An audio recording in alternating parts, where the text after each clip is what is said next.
tozo teya te po batamuki ba betla so maboko ya wana il faut to transformer ma teya kena teya boye po batu ba sepela nanga na loba boye pona batu ba landanga na teya boye non né de l'obéissance à la vérité bana nzambe bandeko nanga basi bandeko nanga mibali ba serviteur de Dieu lokola ngai ba chantre de Dieu ba disciple nzambe ba frères et sœurs en Christ nani a détourné biso de l'obéissance à la vérité nani a détourné biso ni na mwezo sa ke to te lisusu le vrai évangile te ni na mwezo sa ke to transformer le bananzambe na profit na biso ni na mwezo sa ke to bana ko te ya poto sepesa batu ndonanga bayi na yo pozo te ya vérité wano sepesi nzambe.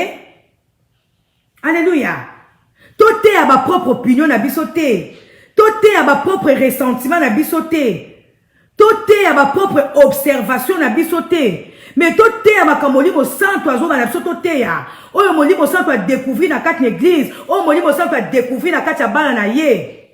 Ndonanga, ce qui tout est ma propre sentiment na biso. Toroté avec haine. Toroté avec parti pris. Toroté habité là.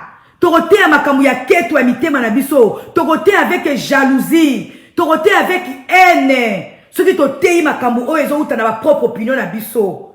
Mais ce qui totei makamou o molimo santa zote ya biso. Et vous avez la vraie enseignement, vous avez la bonne nouvelle. Tozoteya, toza ba motif malhonnête te poto za applaudi par les hommes. Mais tozoteya na motif ya ko sepesa nzambe. Pour la lobby, toza na motif malhonnête te. Ndonanga, lelo di lobe komi transformé. Lelo di lobe komo tema pa je sais pas des motifs. O ezali nzambe te. Bibilo bana nzambe. Bon moni biso tozo sala mabe. Mais vous avez fait la somme à bord, vous avez contre évangile, vous avez fait évangile et disparaître parce que vous avez fait ça, vous avez fait ça. Vous avez fait ça, vous avez fait ça, vous avez prétendre exploit na bangomoko, beaucoup plus et bangomoko ne va parler de Dieu. Et c'est le temps final de l'histoire. Vous avez dépourvu de respect pour ce qui est sacré. Ndonanga. Respect za lisusu te na makambo eza sacré. Respect za lisusu te na liloba nzambe. Respect za lisusu te pona biso basali ya nzambe. Respect za lisusu te. Nani azo détourner bana nzambe? Tokoyeba ngo nani azo détourner biso bana nzambe? Nani azo sala ke biso to te aso liloba nzambe ndenge nzamba lingi to te yango te? Nani aza ko sala ke to tia zizali na kati ya bana nzambe? Nani azo sala ke to seme trouble na kati ya bana nzambe? Molimo nzambe semaka trouble te. Molimo nzambe pesa ka bonne nouvelle. Alléluia. Pour changer en côté, pour détourner en côté la conseil à battre. Tu as bon conseil et pas un conseil na biso pour encourager biso. Tout temps dans la vision on zamba pesi biso et non pour to changer ma vision na biso ou bien pour to transformer maloba on zamba pesi biso to teya. Né de l'obéissance à la vérité. Bana nzambe. Bande konanga basi bande konanga mibali. Ba serviteur de Dieu lokola ngai. Ba chantre de Dieu, ba disciple nzambe, ba frères et sœurs en Christ. Nani a détourné biso de l'obéissance à la vérité. Nani a détourné biso. Ni na mwezo sa ke to te lisusu le vrai évangile te. Ni na mwezo sa ke to transformer le bananzambe na profit na biso. Ni na mwezo sa ke to bana ko te ya poto sepesa batu. Ndonanga bayi na yo pozo te ya vérité, wano sepesi nzambe. Alléluia. Tout est à ma propre opinion na bisoté. Tout est à ma propre ressentiment na bisoté. Tout est à ma propre observation na bisoté. Mais tout est à ma kamolimo santo azo na bisoté ya. Oh molimo santo a découvrir na quatre église. Oh molimo santo a découvrir na quatre bana na ye. Ndonanga, ce qui tout est ma propre sentiment na biso. Toroté avec haine. Toroté avec parti pris. Toroté habité là. Toroté à makamou ya keto ya mitema na biso. Toroté avec jalousie. Toroté avec haine. Ce qui totei makamou o ezo uta na ma propre opinion na biso. Mais ce qui totei makamou o molimo santa zote ya biso. Et vous avez la vraie enseignement, vous avez la bonne nouvelle. Ezaki pe na ba prophète, ezaki pe na ba sali na nzambe, ezaki pe na ba na nzambe, bazali côté un message mususu. Contraire na oh Jésus-Christ appelle ça qui bango. Message à division, message à séparation, message à ko pelisa moto, message à ko critiquer, message à ma parti pris. Paul a dit mais nani yango a détourné bino na vérité en Zambé. Nani yango ayebisi bino bo confondre liloba na Nzambe. Alobi atangai Paul. Ata bomoni ange abimeli bino ne lamba pembe. Ata bomoni mutu azotenisa koka. Ata bomoni mutu azofongola miso aveugle. Mais soki aza na message o ezali basé na amour te, o ezali basé na kimia te, mutu ana lakela mama be. Pourquoi Paul alobaki bongo? Parce qu'il rempli dans Saint-Esprit, a combien d'agissement des esprits, a comprenait qu'est-ce qui s'est passé maintenant na katia ba na Nzambe, a comprenait qu'est-ce qu'on moli boni ebale ko contrôler église, na katia ba gana ba conseiller. Mais na retourna bango te ke oh non, boye bisanga nan. Nzamba bilanga na sela, boye bisanga nan. Si qu'on a conduit ministère na de non. Ba bon conseiller, bako encourager nga na sala ministère nga ndenge Nzamba pesinga. Na rozwa conseil na bato toza bango bon toza bango doctrine moko. Na ko ko no kwa na n'importe quel conseiller te po ya o conseiller nga mabe. Aoya ko détourner nga, aoya ko bisango mapata lokwa yo ote akaboye, to moni changer na message faut que non, nga na ote ya message on Nzamba pesinga. Lelo église Nzambe, lelo bana Nzambe, balingi to te ya makambo ko sepesa bango. Ceux qui osent te ya makambo, d'ailleurs la prophétie quand elle sort, eye baraté, eza lokola ezui. Et là, on a porté à battre dans le corps. Ceux qui ont se retrouvé dans le Makamwana. Dis pas changement.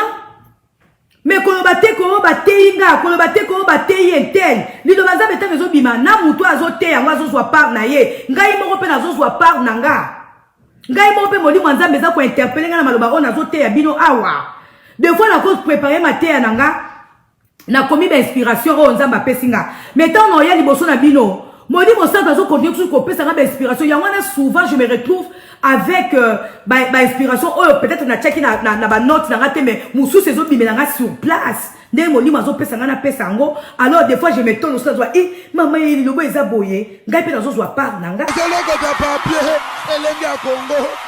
Glodidia Siga, la mignonne. La mignonne. Tracy Mbelenga bro. Kata. Théa, tout ça la vision na biso ndenge Nzambe alingi to sala yango. Neti ngabo ministère na ngeza prophétique. Na sepela toujours qu'on allait entourer na ba prophète, ba vrai prophète. O bazolo kanzambe, o ba ko pesa nga conseil, o ba ko encourager ngai. Na vision o Nzamba pesinga et non pour même ça na changer vision. Alléluia. Alors Paul a remarqué que na kati na bana Nzambe batu mingi ba changer ki vision na bango. Bali ba koma ki ko plaire batu au lieu ba plaire na mokili. Lelo batu na batu bazana Nzambe te. Na batu oyo ba yebi même pas qu'est-ce qu'un ministère. Na batu o ba yebi même pas qu'est-ce qu'un appel de Dieu. Bakomi koya vers ba ministre de Dieu, bakomi koya vers bana Nzambe, bakomi koya vers batu o bazote na liloba na Nzambe pona ko pesa bango ba conseil, ya ko modifier façon ya côté ya liloba na Nzambe, ya ko modifier message pour SPL bango. Batu mingi bazoyo kamate ya Nzambe, mingi o bozomona ke bazo sepela te. Oyo bazolo ba ke azote ya kaka batu, azote ya kaka, c'est que maloba oyo bazote ya bango ezali alcool pona bango siko temezo tuka bango ale bakomi ko zongela basali ya Nzambe po bayebisa basali ya Nzambe changer façon côté ya message ote non batu ya na mokili oyo bakomi ko linga basali na Nzambe baba na côté ya makambu oyo ko sepelisa mitema na bango eno eko sepelisa Nzambe mais Nzamba esi biso molimo na ezali kona biso pona ko libérer ba captif pona ko pesa bonne nouvelle oyo ko libérer ba captif oyo ko conseiller batu. Siko batu bangi ba modifier enseignement ya Nzambe. Mutu azu molimo na Nzambe à côté ya message o Nzamba pesiye. Liloba na Nzambe zana ebima kata mususu pona ko devancer makambo oyo ezoya. Na ba vie ya batu to na kacha mokili oyo. Siko yo mutu oyo zoyo ka liloba na Nzambe. Okomi ko linga ba modifier mateya po esepelisa yo non. Mutu azana molimo Nzambe akomodifier message te. Ndenge na zabwe banda to banda ki le 31 molimo Nzambe kite ngaka pona te makambo na zote na ko modifier te pona ko sepesa un certain groupe de gens non o sepela na matea o sepela na ngote essentiel na respecter Nzambe na sepesi Nzambe Nzamba yebi pourquoi na moment o ndazo pesa matea o toza ba prophète belé toza ba sali Nzambe belé boko remarquer que mutu na vision na ye akoloba kaka makambo na zolo mais peut-être d'une autre façon. Alors, tu vas modifier tes pour que se pesa batu non. Paul a remarqué qu'il y a un akati na ba Galate. Alors, mais qui vous a détourné de l'obéissance à la vérité? Nani a détourné binoboté à vérité? Nani a ebisi binobo camoufler liloba? Nani a ebisi binobo modifier liloba? Bando nanga, vraiment ça les nzamba ko modifier liloba te? O atako tu ba bambie mabanga. Essentiel pour la yate. Ndenga na zaboy. Je ne suis pas obligé à plaire batunyo so bako yoka liloba non. Eza na batu o bako seple na maloba oyo te, mais du moins liloba ebimi na tosi nzambe. Parce que nous avons reçu l'Esprit de Dieu pour proclamer la bonne nouvelle aux captifs, pour libérer les captifs. Eza na batu o bakangami na milimo, eza na batu o baza ba prisonnier ba mauvais caractère, eza na batu o baza prisonnier na ba comportement ya mabe, eza na batu o bazali prisonnier na misala mabe. Bako sepela koyoka ba mateya neti ya boete. Alors basali nzambe o bazozwa message, bazana po bateya kaka lolenge bazozwa le vrai enseignement. Alléluia. Et ça qui Paul passe pour la lobby, mais vraiment bandoro nangai nanya détourné bino. Est-ce que tant boyamba ki Jésus? Est-ce que tant nzamba pesa ki bino ba ministère? A ebisa ki bino bo modifier makambo o yazo bana bino? Alléluia. Oh nzamba zabe to tani na Galates 1.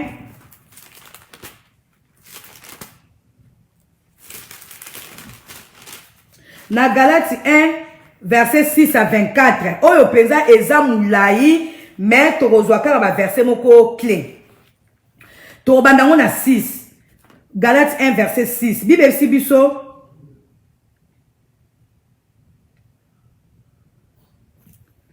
Galates 1, verset 6. Bible si biso. Je m'étonne. Awa toujours Paul azoloba. Donc, na s'inspira ki siko mingi na Galates. Parce que Paul a kendaki na Galati kuna akuti ba chrétien à Galati ba détourner liloba, ba camoufler liloba. Oh Jésus-Christ. Moni ma connexion oh faut que to ba na hôtel mais na pe na ba prière hein. Alors, ba ici biso awa Paul a lobby, tozotanga na Galate 1 verset 6 à 24. Paul a lobby, je m'étonne de la rapidité avec laquelle vous abandonnez celui qui vous a appelé par la grâce du Christ pour vous tourner vers un autre message. Oh, merci Saint-Esprit. Paul a ici a continué toujours pour exhorter chrétien Galate. Je m'étonne de la rapidité avec laquelle vous abandonnez celui qui vous a appelé par la grâce du Christ pour vous tourner vers un autre message. Galates 1, na verset 6. Paul est là qui est mawa. Paul est là qui est rempli de cette. Alors, il n'a aucun mois. Rapidité, oh, le bilo bokomi nango. Ya ko détourner l'ilo bananzambe. Ndonanga. Moutou la na moli mwanzambe. A ko comprendre rapidité ni l'ilo bananzambe. Ezo bunga. Paul a qui rempli dans mon lit mwanzamba lobi, mais je m'étonne de la rapidité avec laquelle vous abandonnez celui qui vous a appelé. Ndonanga ndi tozabo eto benga ma pas Jésus-Christ, c'est par sa grâce. Bandonanga. Dès tozo telio bananzambe boy. Et ça par la grâce de Dieu. To benga mi par la grâce parce que ceux qui zaki kaka nanzela ya ba loi. Mutu moko ko benga ma mosali ya nzamba zalité parce que ba loi est pour condamner biso nyonso. Mais ceux qui tozo telio bananzambe, c'est par la grâce de Dieu. C'est par la grâce de Dieu que nzamba bengi biso to za basali na ye. Mais sikoyo Paul akamwe kolobake ndenge nini? Bino batonga na lokoti na fulu. Bino batonga na lokoti na potopoto. Bino batonga na lokoti na pauvreté. Bino batonga na lokoti na nzela ya mabunga.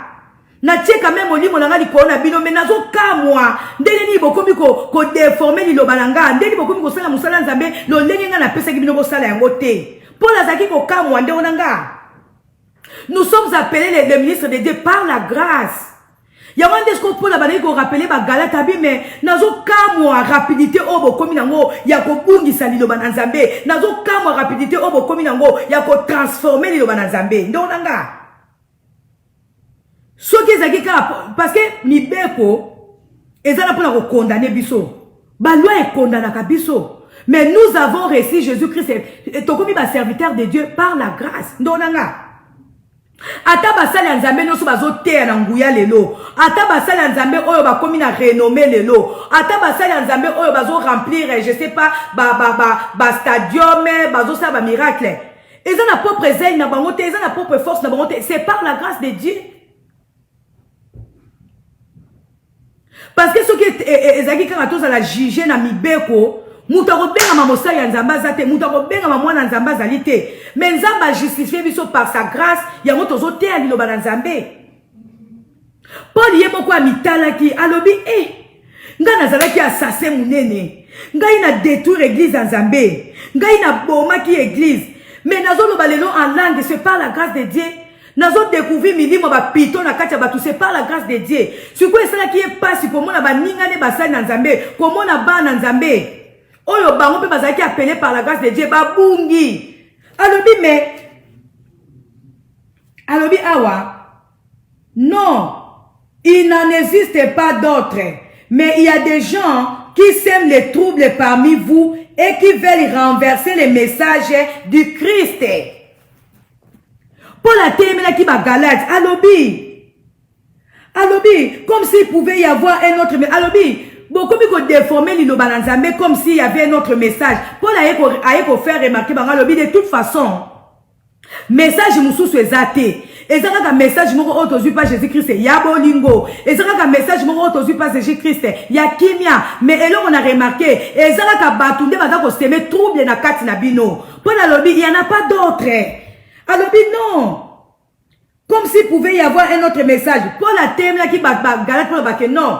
Message mon sous ezate, ça un message moko autozu pas Jésus-Christ, mais seulement n'a remarqué que parmi vous il y a ceux qui veulent renverser les messages du Christ.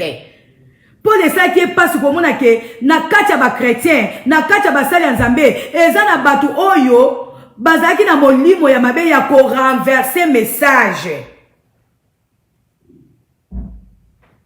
Alléluia. Boti nga ba j'aime ko soki bozo sepila. Alléluia. Parce que au début, message tozo ki pa nzambe, ezali message à réconciliation. Nzambe abengi biso poto réconcilier peuple na ye po biso moko peto za la réconcilier pas nzambe. Mais pour qu'on remarquer que ba galate ba koma ki na non un autre message mais ba koma ki de ko troubler sikoyo peuple de Dieu. Na place ba te ya bolingo, bazote ya ba division, bazote ya séparation, bazote ya ba parti pris, ba komi ko modifier liloba na nzambe.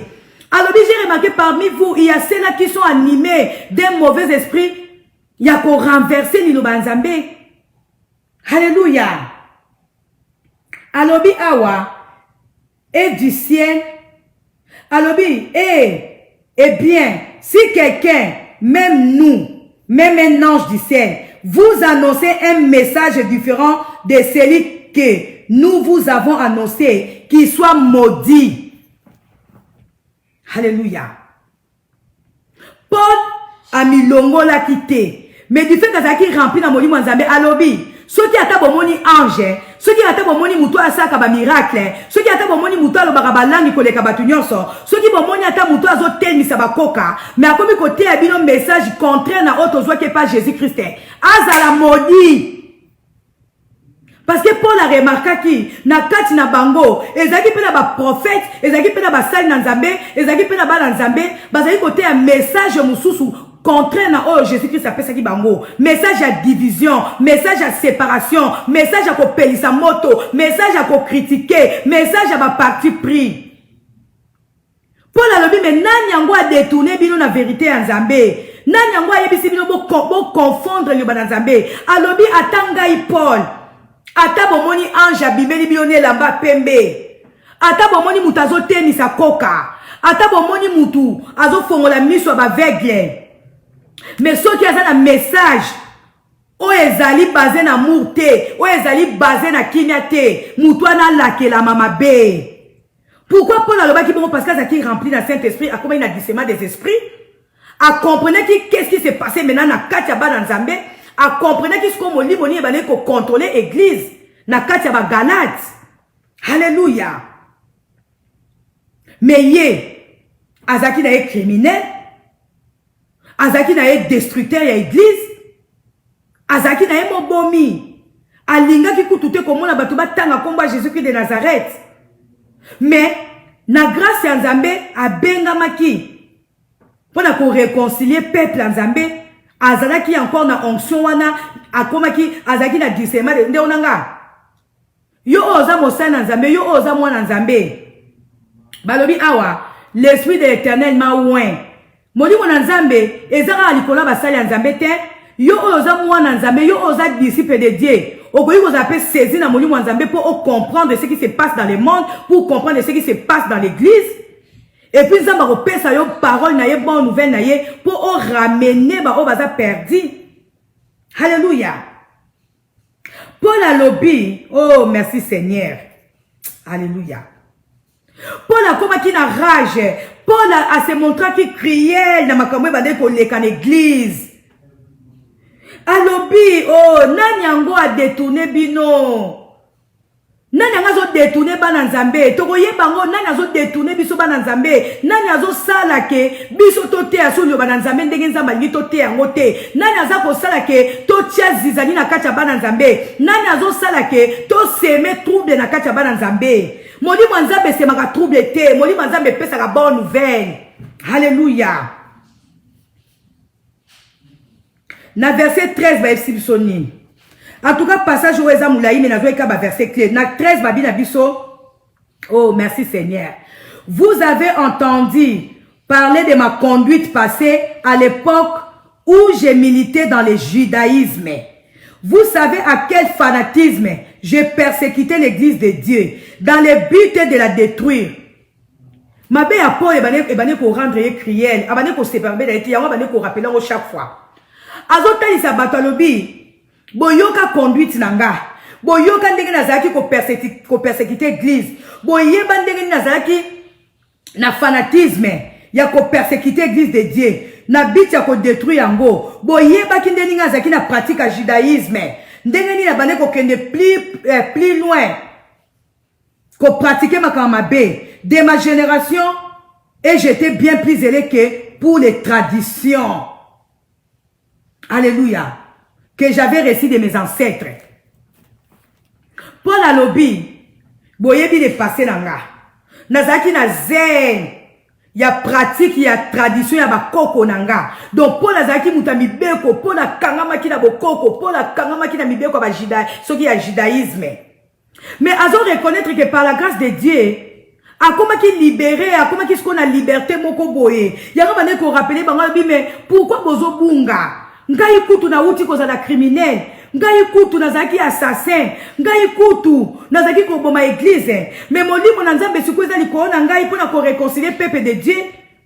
Mais siko ndenge ni bino. Bozo bosa ke bino pe bozo grâce wana ya ko benga basana nzambe, mais bozo ume na ko boma église, bozo ume na ko pesa message o nzamba pesi bino te. Alobi na bango alobi. Je ne me suis pas rendu à Jérusalem pour rencontrer ceux qui étaient déjà apôtres avant moi. Mais je suis parti pour l'Arabie. De là, je suis retourné à Damas. Ce n'est que 3 ans plus tard que je suis allé à Jérusalem pour faire la connaissance de Pierre, chez qui je suis resté 15 jours. Oh, merci Seigneur, Saint-Esprit de Dieu, merci. Bon, moni, toza na Galate 1, mais tobandaki on a 6, ezati na 24, mais ce qu'on a zozo kaba verset ndam. Na se plaît qui na passage oyo, ezo compléter kaka exhortation nanga. Nde na uto ko bisebno la fois na uto bisebno pe awa tout à l'heure que tozo zwa vision pour to changer en côté pour to détourner en côté la conseil à bato. To ko zwa bon conseil et pas ba conseil na biso pour ba encourager biso to tambola na vision o nzamba pesi biso et non pour to changer ma vision na biso ou bien pour to transformer maloba o nzamba pesi biso to teya. Paul a lobby na sepe na moto combat lobby. Mais Dieu m'avait mis à part dès avant ma naissance et aussi dès que lui a plu de me révéler son fils pour que je l'annonce au nom juif, je n'ai consulté personne. Paul a lobby. Par la grâce de Dieu, Jésus-Christ s'est révélé en moi, après singaliteya. Alobi nakide ko luka mutu te pona zwa conseil à mutu ke na ko sala ndenge nini yesu akuta inanga na ko sala ndenge il faut na tende abi non. Abi je n'ai consulté personne pour rencontrer. Je ne me suis même pas rendu à Jérusalem pour rencontrer ceux qui étaient déjà apôtres avant moi. Paul a lobby. Tant on a vu appel en Zambé, na kendaki même pas na Jérusalem pour na kokuta na batu oyo bazwaki mission avanga parce que a comprenaki ke ba oyo bazwaki mission avant ye bango pe bazaki na part na bango oyo bazwaki pa Jésus Christ ye esengaki kaka asa la part oyo yazwaki pa Nzambe alobi na consulter personne na kende pe na Jérusalem te pona kuta na batu eza lokola lelo basali na Nzambe oyo baya avant nde na teaki la fois passée bazoninga kaka ke biso ba olo kwa toza basa ba musicien tozwi le ba Nzambe avant to te il faut to consulter bango ba pesa biso ba ligne à suivre non Paul alobaki je n'ai consulté personne parce que Jésus-Christ lui-même s'était révélé en moi ndonanga yo oza na ministère Nzambe Nzambe ako se révéler na yo yo moko ako pesa yo par ya musana yo oyo osana kati na ye ako pesa yo message oyo ko na ngona ministère na yo évidemment okoza na besoin ba conseiller mais okene ko tuna bango te avant yo banda musana tinga boy nga na joie de la part de Dieu nazana ba conseiller mais na ko tuna bango te ke oh non boy bisanga nan Nzamba bina ngana sela ebo bisanga nan sikona conduit ministère ngande non ba bon conseiller bako encourager nga na sala ministère nanga ndenge Nzamba pesinga na kozwa conseil na bato toza bango bon toza bango doctrine moko na ko ko no kwa na n'importe quel conseiller te po ya conseiller nga mabe aoya ko détourner nga aoya ko bisango mapata lokwa yo ote akaboye to moni charger na message faut que non nga na ote message on Nzamba pesinga yango Paul a compris que alobi non seulement 3 ans après, Paul a lobby, seulement 3 ans après, plus tard, nde akenda ki komona Pierre, donanga. Paul azaki na considération basali ya Nzambe oya kutaki, mais tant azwaki appel na ye akenda ki mbang te kotuna bango na sala nini, na moni Jésus-Christ abimelinga, boyebisanga nini na koba non. Abane koyoka Jésus-Christ yé moko azope sa message. Balobi 3 ans après, 3 ans plus tard. Nde azoma ki na Jérusalem pa kuta na Pierre. Parce que yebaki ke Pierre pas zwa ki wa ye pas na wa ye pas esengla ki ye moko a expérimenter message on Nzamba pesa ki ye. Alléluia. Aboya ki ba déformer message na ye, aboya ki ba pesa ye ba message oya kote pa ba na Nzambe. Eza kwa lelo batu balingi toteya lolenge bango balingi basepela koyoka batu balingi biso toteya makambo oyo ekosepesa mitema na bango non pola boyaki koyoka batu abane koyoka o Nzambe neti nga nazabu na koteya message o Nzamba pesi ngai mais na kosepela kozoba bon conseil na bato tozokabwa na bango même ministère ba encourager nga na keliboso soki na bina na koyoka mutu nyoso eza po balobala nga mama lembisa nanu mama koteya boyete non nga message Nzamba pesi ngai zaka funa kenda ngo kaboy mitema oyo koyamba ekosepela. Alléluia. Nous n'avons pas modifié les messages de Dieu non pour plaire aux hommes. Alors biso awa alors je suis allé à Jérusalem pour faire la connaissance de Pierre chez qui je suis resté 15 jours. Paul 3 ans plus tard tant ayamba ki ministère na ye nde akenesko kokuta na Pierre avant de pa na 15 jours.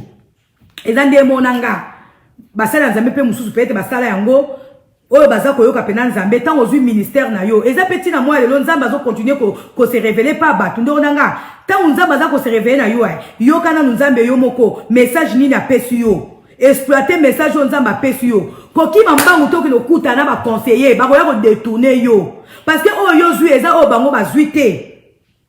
Alléluia. So ote na kat na Bible Jérémie azaki na message mususu, Esaïe azaki na message mususu, Néhémie azaki na message mususu, Michée azaki na message mususu, Ézéchiel azaki pe na message mususu, Moïse azaki pe na message mususu. Mais bango nyonso bazaki kote ya Nzambe. Jérémie abane kote ya message ya Esaïe te, Jérémie abane kote ya message ya Ézéchiel te, Ézéchiel abane kote ya message ya Michée te. Chaque prophète a zaki na message na ye. Et ça, ba prophète nous na kat na Bible. Neti roi moko na kat na Bible. Tant ba ebisi tozo benga prophète oyo aya ko yebisa yo soki bitumba oyo okende okolonga. Wana lobi te bo bengela nga yete yeso ka ye awa alobaka kaka mabe jamais alobaka makambo malamu alobaka makambo mabe. Pourquoi? Parce que prophète wana bane kolinga kaka balo bane kaka okolonga. Mais ça prophète mususu bakoyebisa o pena mabe na yo ozo sala. Suko bato o bazala kacha mabe wana bakolinga koyoka message wana te koma yango ye musaleka kolobela batu yango ye musaleka ko critiquer batu non. Nga nazwi message na nga ndenge nzamba pesinga. Tous les prophètes dans la Bible n'ont pas reçu les mêmes messages. Et ça na batu mususu, et ça na prophète mususu azwi message. Yako talisa mutu vraiment ke ozaboy. Mususu mutu na mutu azana message na ye. Ndenga nazana message nanga. Nakoke nango kaka boye. Eli azaki na message na ye. Élisée azaki na message na ye. Paul pe azaki na message na ye. Pierre pas azaki na message na ye. Ba Jean, ba Like, bango pe azaki na message na bango. Mais pourquoi voulez-vous tout transformer message pour que sepe sa groupe à batumoko? Non, ba prophète nyo sur la carte na Bible, ba sepe sa ki bazaro yo kalilo bate. Ne amana Paul abandé ko bana bango lobi non. Tant on a vu message, na vanda ki 3 ans plus tard ndena kine ko rencontrer Pierre parce que meki ke message oya zwaki ezaki différent na Pierre. Alléluia. Ne détournons pas l'évangile de Christ. Il y a des sous-thèmes en matière les vrais enseignements. Alléluia. Nzambe aza bien. Lelo église en Nzambe, lelo ban en Nzambe, balingi to te ya makambo ko sepesa bango. Ceux qui osent te ya makambo, d'ailleurs la prophétie quand elle sort, eye barate, eza lokola ezui. Eza lokola porte ba tena alcool. Ceux qui yo se retrouver na kati makambo wana, ndima changement. Mais kolobate ko bate inga, kolobate ko bate yentel. Lido baza beta mezo bima na mutu azote yango azozwa par na ye. Ngai moko pe nazozwa par na nga. Ngai moko pe moli mwanza meza ko interpeller nga na maloba on azote ya bino awa. Des fois la cause préparer ma terre na nga. Na komi ba inspiration o nzamba pesinga. Mais tant no ya liboso na bino. Moli mo sa bazo continuer toujours ko pesa nga ba inspiration. Yango na souvent je me retrouve avec ba inspiration peut-être na check na ba note na ngate mais musu ces autres bimelanga sur place ndé moli mazo pesa nga na pesa ngo alors des fois je me tourne sur toi maman il lobo eza boye ngai pe nazo zwa par nanga. Alléluia. Moli mwanzambe eloba na kati ba sai na nzambe to ezoba na kati ya bonne nouvelle eza pona ko dévancer makambo e ko sala mato makambo to ko mona na ba comportement ya bato to makambo ezo ya na mokili. Alléluia. Alors tomoni ndenge nini to qu'est-ce qu'on a acte 8 tozo ngana na acte 8 acte 8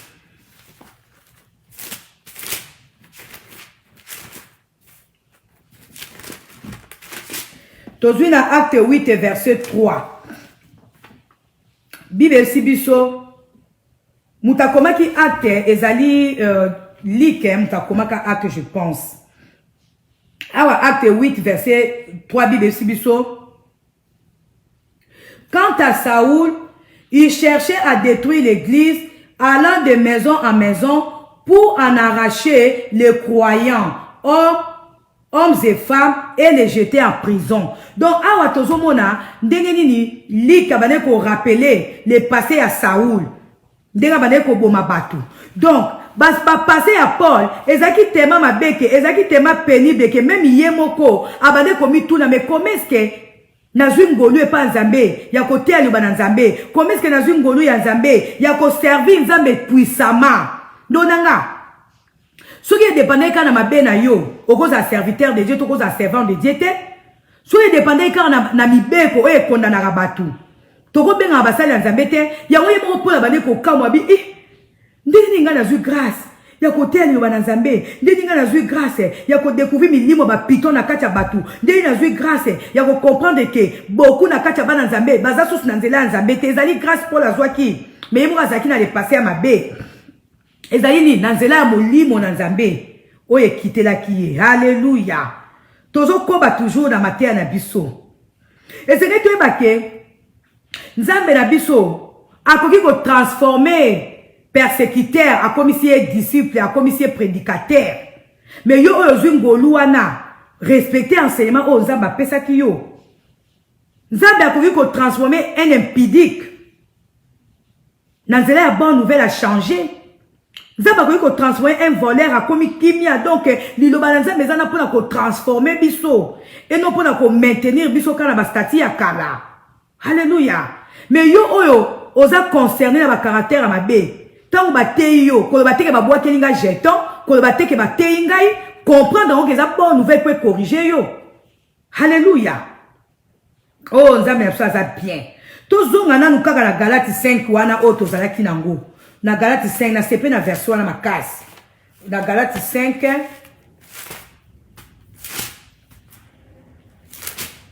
na verset 7. Bible Sibiso awa. Vous couriez si bien qui vous a détourné de l'obéissance à la vérité. Donanga, tu m'as dit que qui m'a bien. Tu m'as dit que tu es bien. Tu m'as dit que c'est l'anzabe bien. Tant que tu as dit Jésus-Christ comme Seigneur et Sauveur. Tant que mon livre a quitté la kibiso. Tu as dit que tu es bien. Tu as dit que tu es bien. Galates 5, 7. Paul a lobby. Mais vous couriez si bien. Paul a reconnaître que Bagalate, Bazalaki kokima bien. Mais Azaki étonné, Azaki choqué, ya koyeba ke Bagalate ba pengui, Azaki choqué ya komona ke Bagalate ba transformer liloba, Azaki choqué ya komona ke le vrai enseignement o bazwa ke pas Jésus-Christ. Ou bien matéa oh yemoko pour la terre qui bango yango te bandaki koteama alobi qui vous a détourné de l'obéissance à la vérité bananzambe bande konanga basi bande konanga mibali ba serviteur de Dieu lokola ngai ba chantre de Dieu ba disciple nzambe ba frères et sœurs en Christ nani a détourné biso de l'obéissance à la vérité nani a détourné biso ni na wezo sa ke to tia lisusu le vrai évangile te ni na wezo sa ke to transformer le bananzambe na profit na biso ni na wezo sa ke to bana kote ya poto sepesa batu ndonanga bayi na yo pozo te ya vérité wano sepesi nzambe. Alléluia. To te ya ba propre opinion na biso te, to te ya ba propre ressentiment na biso te, to te ya ba propre observation na biso te. Mais tout est à ma camolimo santo azo na biso tout est ya. Oyo molimo santo a découvrir na quatre église, oyo molimo santo a découvrir na quatre bala na ye. Ndonanga, ceux qui tout est ba propre sentiment na biso, toroté avec haine, toroté avec parti pris. Toroté habité là. Toroté à makamou ya keto habité na biso, toroté avec jalousie, toroté avec haine. Ceux qui tout est makamou oyo ezo uta na ba propre opinion na biso. Mais ceux qui t'ont téi makambo o molimo santa zo te abiso. Et vous avez la vraie enseignement, vous avez la bonne nouvelle. Et ça pour la captif ba fungwama. Ata fungwami les mêmes jours, te mais quoi ça sémence ya bonne nouvelle. Encore fungwama ta en cachette. Alléluia. Paul a posé question pour na koyeba qui vous a détourné de l'obéissance à la vérité. De onanga. Nana détourné bino. Alléluia. Tu vas découvrir. Nana détourné biso. Alléluia. Tu es dans la Galate 3. La verset 10. Dans la Galate 3, verset 10, c'est Bible Lobby.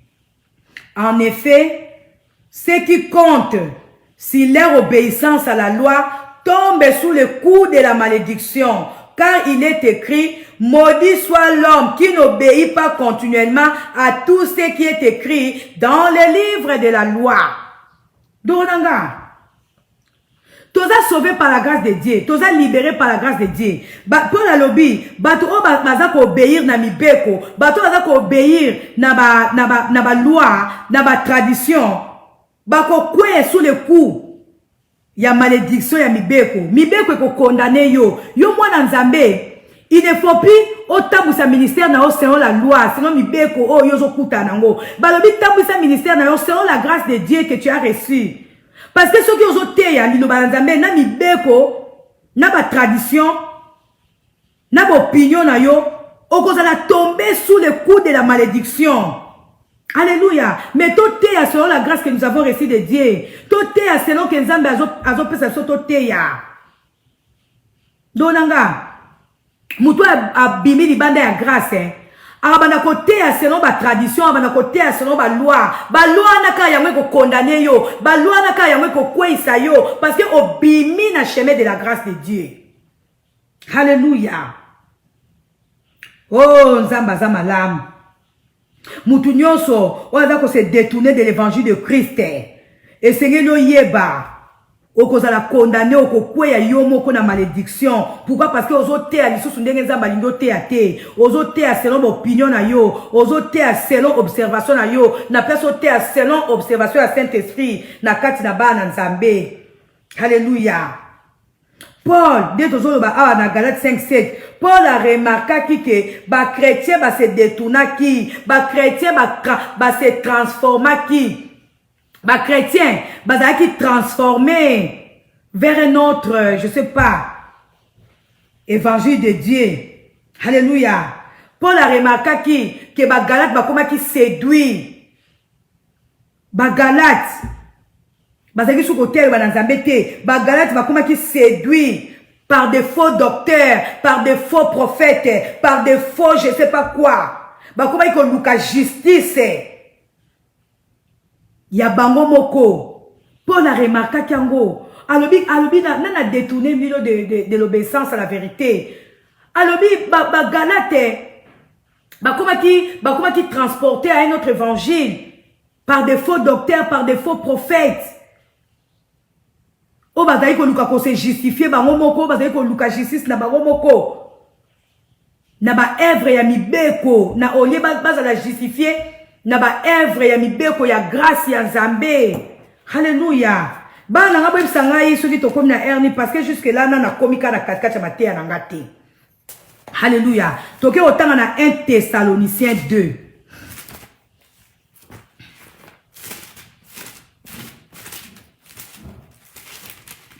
1 Thessaloniciens 2.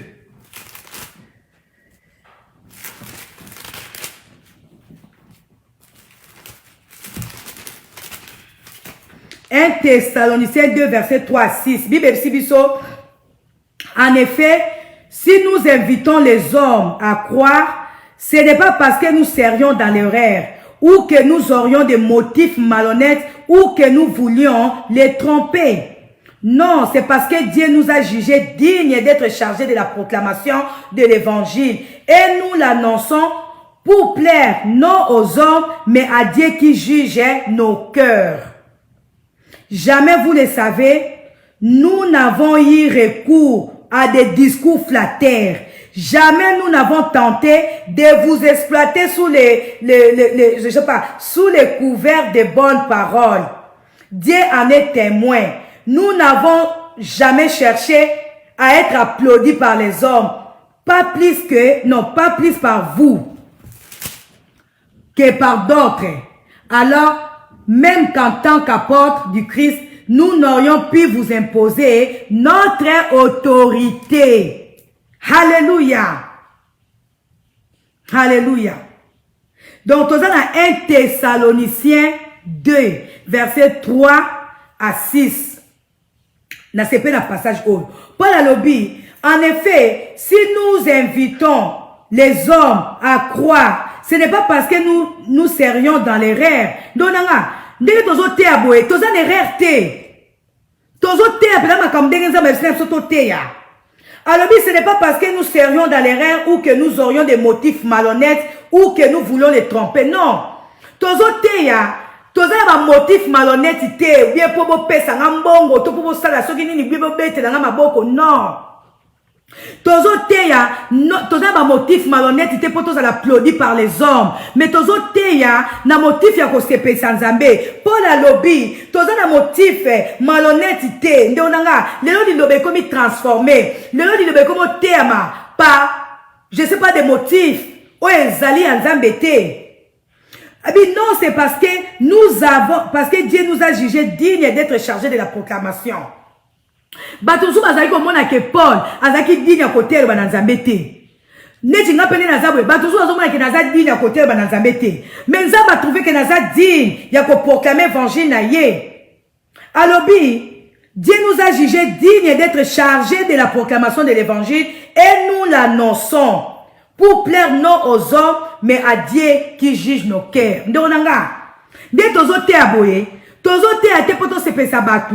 tozo teya te po tosepesa mitema ya bato mais tozo teya po nzambe nde ajuge biso digne ya kotelema na ye tozo teya parce que nzambe nde mutu akojustifie biso parce que nzambe ye moko akoseleve comme un juste juge tozo teya te po bata mokili bajuge biso tozo teya te po bata mokili babetela biso maboko yango wana il faut totransforme mateya ke na teya boye po bato basepela na nga naloba boye po na bato balanda nga na teya boye non soki tokomi koteya na motif ya kosepesa batu wana tobimi libanda nzambe mais seli naso toteya batu basepela te biso tokoteya nzambe parce que motif oyo toza nango ezali motif ya kosepesa nzambe eno ya kosepesa mokili lelo batu mingi balingi su kosepesa nzambe te lelo batu mosusu bakomi kaka mpe ya kosepesa mitema ya batu mpo babetela bango maboko yo mpenza ozoloba bien yo mpenza ozoteya bien batu oyo bazosepela makambo oyo ozoloba bazali batu oyo bazali deda na kati ya makambo wana bazomona neti ke yo ozokamufle bango oza koambelire makambo bango bazosala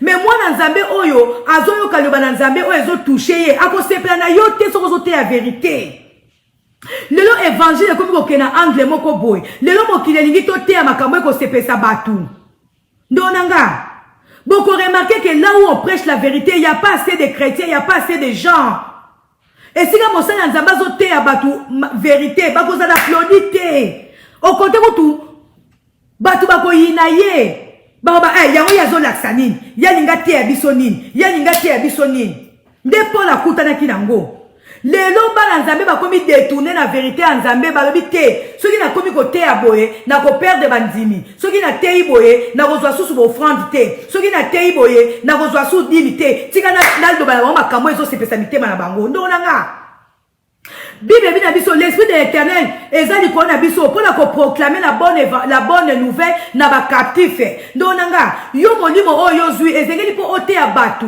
basepela te me yo teya pourvu ke bakangolama sikoyo yo komi na odetourne na olobi te soki nakomi koteya makambo ezokritike bango bien soki nakomi koteya makambo oyo ezolobela makambo na bango moyen bato baaplodinga eza te moyen nazala bandimi ebele eza te bato bakokima nga olobi te malamu na change nanga évangile na bana koteya batu oyo bakobetela nga maboko